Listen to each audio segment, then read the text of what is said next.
City Museum makes you look at everyday objects that you might just walk by ordinarily, and then it kind of turns it on its head.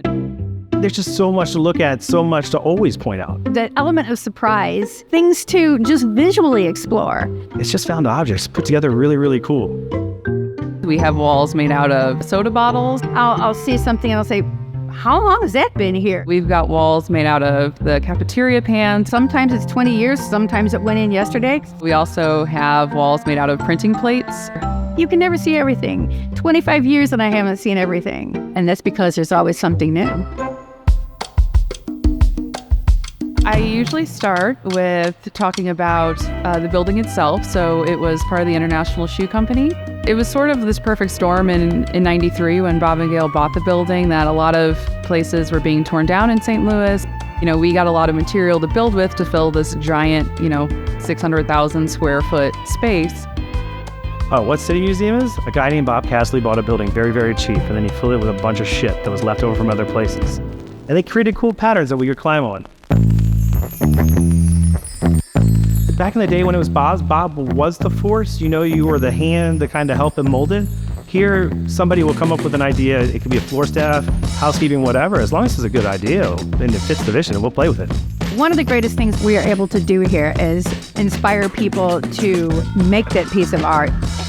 It's amazing. There's nothing better than having these yahoos behind you that can build shit. You can come up with something and that doesn't make any sense at all, and they can make it happen. It's really, really cool.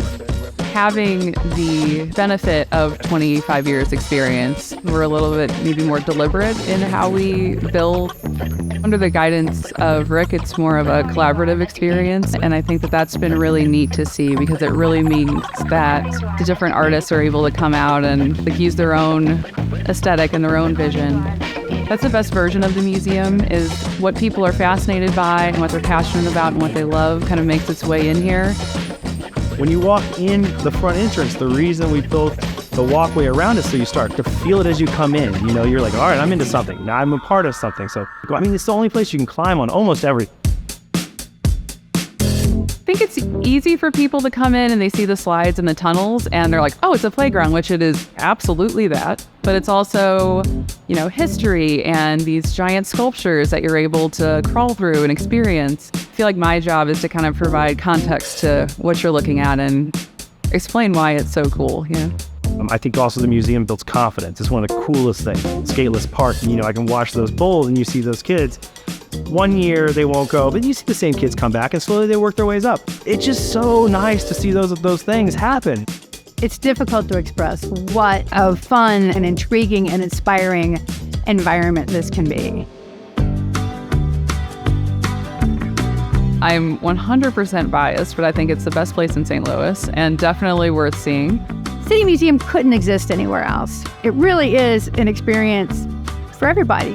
And I can honestly say that I think maybe without City Museum, I don't know that Downtown West would have had the type of growth and revitalization that it's had over the past 20 years.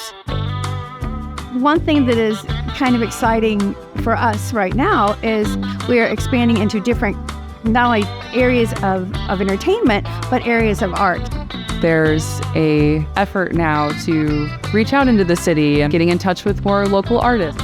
Since we hit 25 years, we're hitting that second generation of artists. So the people that grew up here, a lot of them are the ones that are doing the work. That's one of the best things about the museum, and one of the things that's really important is that we're always building and we're always changing.